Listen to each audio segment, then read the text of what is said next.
అందరికీ నమస్కారం అండి. ఇవాళ 2026లో తెలుగుదేశం పార్టీ మహానాడు పండగ. మేము యాక్చువల్గా ఒరిజినల్గా నెల్లూరులో మహానాడు సెలబ్రేట్ చేయాలనుకున్నాము. అయితే మీ అందరికీ తెలుసు, పశ్చిమ ఏషియాలో జరిగే ఈ యుద్ధంలో ప్రత్యేకంగా స్టేట్ ఆఫ్ హార్మస్ బ్లాక్ అవడం వల్ల మనకి పెట్రోలు, డీజిల్, గ్యాసు ఇవన్నీ ఏవైతే మిడిల్ ఈస్ట్ నుంచి ఎక్కువగా ఇండియాకి సప్లై అవుతున్నాయో వాటి షార్టేజ్ ఉండడం వల్ల ఇవాళ దేశవ్యాప్తంగా ఒక పిలుపు మన ప్రధానమంత్రి మోడీ గారు ఇవ్వడం జరిగింది. దట్ మీరు కుదిరినంత వరకు ఇంటి నుంచి పనిచేయండి, ఫ్యూల్ సేవ్ చేయమని. అందుకే మన పార్టీ కూడా ఆ పిలుపుకి రెస్పాండ్ అవుతూ ఇవాళ ఏ విధంగా చేస్తే మహానాడు సక్సెస్ఫుల్గా అవుతుంది, ఎందుకంటే మన పునాదిని గుర్తు చేసుకుని మన భవిష్యత్తు గురించి మాట్లాడుతూ మన విలువల్ని మళ్ళీ కార్యకర్తలతో డిస్కస్ చేసే ఈ ప్లాట్ఫామ్లో ఒక క్లస్టరు, అంటే ఇంచుమించు ఒక 30-40 వేల ఓట్లు ఉన్న క్లస్టర్ ఏంటి అంటే అక్కడున్న సీనియర్ కార్యకర్తలు, నాయకులు ఒక లొకేషన్ కానీ ఎంచుకుంటే అందరూ నడుచుకుంటూ లేకపోతే వాళ్ళ సైకిల్ వేసుకుని రావడానికి అందుబాటులో ఉంటుంది అనే ఒక ఆలోచనతో ప్రతి క్లస్టర్లో ఒక మహానాడు మీటింగ్ ఆర్గనైజ్ చేయాలని పార్టీ ఒక నిర్ణయం తీసుకుని ఇవాళ రాష్ట్ర వ్యాప్తంగా పిలిపించింది. ఇంచుమించు 1850 క్లస్టర్లు ఇవాళ రాష్ట్ర వ్యాప్తంగా ఇలాంటి ఒక మీటింగ్ ఆర్గనైజ్ చేసి ఇక్కడ వీడియో కాన్ఫరెన్సింగ్ ఫెసిలిటీ పెట్టుకుని సెంట్రల్ పార్టీ ఆఫీస్ నుంచి మా నాయకులు మాట్లాడి ఇచ్చే మెసేజ్ని మేమందరం చూస్తూ కొంత భాగంలో వాళ్ళు కూడా మాకు అవకాశం ఇచ్చి ఇక్కడి నుంచి ఏదన్నా ఒక ప్రశ్నకి జవాబు చెప్పాలంటే ఆ ఫీచర్లు కూడా మేము ఇక్కడ పెట్టడం జరిగింది. అయితే ఇవాళ నేను 42వ వార్డు, 43వ వార్డుకి సంబంధించిన క్లస్టర్లో ఇవాళ మొదటగా పాల్గొనడం జరుగుతుంది. అయితే మహానాడుకి వచ్చేసరికి ఆల్రెడీ మీరు చూస్తున్నారు, చంద్రబాబు నాయుడు గారు, నారా లోకేష్ అని ఇప్పుడు మాట్లాడుతున్నారు. అన్న ఎన్టీఆర్ గారు పెట్టినప్పుడు విలువలు ఏంటి, గత 43 ఏళ్ళుగా మా ప్రయాణం ఏంటి, ఇప్పుడు భవిష్యత్తులో ఇంకేం చేయబోతున్నాం. ప్రత్యేకంగా రాష్ట్రంలో ఈ 2 సంవత్సరాలు ఏంటి అంటే గత 5 సంవత్సరాల్లో జరిగిన నష్టాన్ని కవరప్ చేసుకుంటూ ప్రపంచవ్యాప్తంగా ఇవాళ అన్ని దేశాలు, రాష్ట్రాలు పరిగెడుతూ వెళ్తున్నాయి. కాబట్టి వాళ్ళకి అనుగుణంగా మనము పరిగెట్టాలి అంటే మనం కొంచెం వేరేగా వ్యవహరించాలనే ఉద్దేశంతో ఇవాళ మన నినాదం స్పీడ్ ఆఫ్ డూయింగ్ బిజినెస్ అనే ఉద్దేశంతో ఇవాళ ప్రభుత్వం పనిచేస్తూ గత సంవత్సరం దేశంలో వచ్చిన పెట్టుబడులు అన్నింటిలో 25% పెట్టుబడి ఒక్క మన ఆంధ్ర రాష్ట్రంకి రావడం అనేది ఒక గొప్ప అచీవ్మెంటు.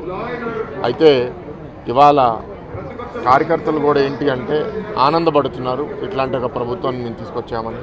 కానీ వాళ్ళలో కూడా ఏంటి అంటే మా ఫ్యూచర్ ఏంటి, కష్టపడి పనిచేసిన వాళ్ళ గురించి ఏంటి, నెక్స్ట్ భవిష్యత్తు 30-40 ఏళ్ళ గురించి ఏంటి, మా ఫ్యూచర్ ఏంటి అంటే ఒకటి పనిచేసే వాళ్ళని గుర్తించే విధానంలో ఒకటి డైరెక్ట్గా ఒక లీడర్ గుర్తించి ఇవ్వడము, లేకపోతే పార్టీ కోసం పనిచేసే వాళ్ళని వాళ్ళ మైటీడీపీ యాప్ లేకపోతే మా డేటా సిస్టంలో వాళ్ళ మెజర్మెంట్ తీసుకుని ఎవరు బాగా పార్టిసిపేట్ చేశారు, ఎవరు బాగా ఇంపాక్ట్ చేశారని గుర్తించి వాళ్ళకి ఇవ్వడము.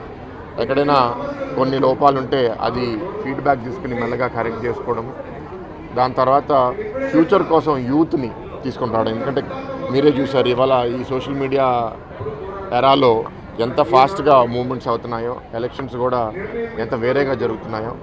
సో ప్రత్యేకంగా దీంట్లో యువతకి వాళ్ళు పుట్టినప్పటి నుంచి వాళ్ళకి ఇదే ప్రపంచం తెలుసు కాబట్టి 25 కన్నా తక్కువ ఉన్న వాళ్ళు, 20 కన్నా తక్కువ ఉన్న వాళ్ళు దీన్ని ఇంకా బాగా క్యాచ్ చేస్తున్నారు. వాళ్ళని కూడా ఇవాళ పబ్లిక్ పాలసీ, పాలిటిక్స్లో తీసుకుని రావాల్సిన అవసరం ఉంది. వాళ్ళ ఆలోచనలు కూడా అవసరం, వాళ్ళ ఆస్పిరేషన్ కూడా అవసరం. ఇది ఒక వేదికగా వాళ్ళని కూడా ముందుకు తీసుకుని రావాలన్న ఆలోచన.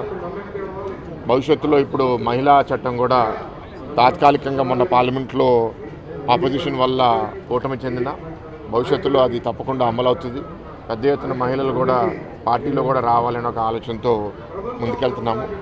అండ్ భవిష్యత్తుకు వచ్చేసరికి ఇవాళ నారా లోకేష్ అన్న వర్కింగ్ ప్రెసిడెంట్గా ఆయన పార్టీలో ఇవాళ ఒక గొప్ప బాధ్యత తీసుకోవడం అనేది నేను ఒక చాలా మంచి శుభసూచకంగా భావిస్తున్నాను. ఇంకా మాలాంటి యువకులందరికీ నెక్స్ట్ 30-40 ఇయర్స్ ఏ నాయకుడి నాయకత్వంలో ఈ పార్టీ ఇంకా దేశవ్యాప్తంగా రాణిస్తుందో అని ఆలోచిస్తూ ఉండగా ఇట్లాంటి ఒక మంచి నాయకుడు రావడం నేను మా పార్టీ అదృష్టంగా భావిస్తున్నాను. ఎందుకంటే మీరు చూశారు దేశవ్యాప్తంగా చాలా రీజనల్ పార్టీస్ ఒక మహా అయితే 2 జనరేషన్స్ తర్వాత వాళ్ళు డౌన్ అయిపోవడము. కానీ మన పార్టీ మాత్రము ఇవాళ 40 ఇయర్స్ బలంగా ఉంది. ఇంకా భవిష్యత్తు కోసం మరింత బలంగా ఉండబోతుంది అని ఉన్న యువ నాయకత్వం. అండ్ నారా లోకేష్ అన్న మాత్రమే కాదు, ఇవాళ మీరు ఎమ్మెల్యేలు చూసినా ఎంపీలు చూసినా చాలామంది యువకురాలని ఇవాళ శాసనసభ్యుల్లో పార్లమెంట్ సభ్యుల్లో వాళ్ళని తీసుకుని రావడము, వాళ్ళు చాలా బాగా పర్ఫామ్ చేయడం, ఒక యువ రక్తము యువ ఆలోచన కూడా పార్టీలో రావడం నాకు చాలా ఆనందంగా ఉంది. ఇదే ఆలోచన ప్రతి లెవెల్లో అంటే గ్రామ సర్పంచు, దాని తర్వాత వార్డు కార్పొరేటర్సు, ఎంపీపీలు, జెడ్పీటీసీలు వీళ్ళందరూ యంగ్స్టర్స్ ఇంకా రావాలి, మహిళలు రావాలి. ఆ విధంగా పార్టీ ముందుకు వెళ్తూ అండ్ భవిష్యత్తు మన పాలన కూడా పార్టీ తరఫున ఎట్లా ఉండబోతుందో విశ్లేషించబోతున్నాం. ప్రారంభం నుంచి కూడా అన్నగారు ఏ ముహూర్తాన్ని పెట్టారో మహానాడు పసుపు పండగ, పసుపు సైనికుల పండుగ, ఆంధ్ర ప్రజలు తెలుగు ప్రజలు అందరూ కూడా ఈ పండుగని మహావైభవంగా చేసుకుంటాం. ప్రతి సంవత్సరం కూడా ఏ సంవత్సరం ఒక కారణాలు అనుకుంటా గ్యాప్ వచ్చింది తప్పితే ఇంతవరకు ఏ సంవత్సరం కూడా గ్యాప్ లేకుండా మహానాడుని చేసుకుంటూ వచ్చాం. మరి ఈ మహానాడుని కొత్త పద్ధతిలో మరి లోకేష్ బాబు గారు వర్కింగ్ ప్రెసిడెంట్ అయిన తర్వాత ఒక వినూత్న రీతిలో టెక్నాలజీని అందుకుని చేసుకుంటా ఉన్నాం. ఎందుకంటే ఆర్థిక సంక్షోభం కారణంగా అక్కడ పశ్చిమాసియా దేశాల యుద్ధం కారణంగా మన ప్రధానమంత్రి నరేంద్ర మోడీ గారి పిలుపు మీదకు వెంటనే స్పందించి చంద్రబాబు నాయుడు గారు కానీ లోకేష్ బాబు గారు కానీ ఇంధనం ఖర్చు తగ్గించాలి, మనం ఖర్చును కూడా తగ్గించాలనే మంచి సంకల్పంతో దీన్ని కొత్త పద్ధతిలో టెక్నాలజీని అందుకుని ఈ హైబ్రిడ్ మహానాడిని ఇట్లా వర్చువల్ మహానాడుగా మార్చడం మరి ఇది సూపర్ సక్సెస్ కావటం మీ అందరూ చూస్తూనే ఉన్నారు. 1872 క్లస్టర్లలో ఇది స్టేట్లో జరుపుకుంటూ ఉన్నాం మొత్తం. మరి మన విశాఖపట్నం పార్లమెంట్లో 82 క్లస్టర్లో జరుపుకుంటూ ఉన్నాం. పూర్వం ఇదే మహానాడికి ప్రతి కాన్స్టిట్యున్సీ నుంచి ఒక 300 నుంచి 400 మంది కార్యకర్తలు వచ్చేవాళ్ళు. అట్లా కాకుండా ఇప్పుడు 4000 మంది కార్యకర్తలు ప్రతి నియోజకవర్గం నుంచి వీక్షిస్తూ ఉన్నారు. అదే డిఫరెన్స్. ఎందుకంటే ఒక సంక్షోభాన్ని కూడా ఈ విధంగా మార్చుకుని మరి ఈ విధంగా సూపర్ సక్సెస్ మహానాడు చేస్తా ఉన్న ప్రజలందరూ కూడా తెలుగు ప్రజలు అందరూ కూడా చాలా ఆనందంగా ఉన్నారు. తెలుగుదేశం పార్టీ కుటుంబ సభ్యులు ఎందుకంటే అనేక మంది పాల్గొంటా ఉన్నారు, ఉత్సాహంగా పాల్గొంటా ఉన్నారు. మరి 12 అవుతుంది, 12 గంటలకు లోకేష్ బాబు గారు అందరికీ ఒక గుడ్ న్యూస్ చెప్తా ఉన్నారు. మేము గుడ్ న్యూస్ చెప్తా ఉన్నాం. ఖచ్చితంగా సూపర్ సక్సెస్ మహానాడు వినూత్న రీతిలో సక్సెస్ చేసి కొత్తగా లోకేష్ బాబు గారు వర్కింగ్ ప్రెసిడెంట్ అయిన శుభ సందర్భంలో మేము కూడా ఆయన గిఫ్ట్ ఇస్తూ ఉన్నాం.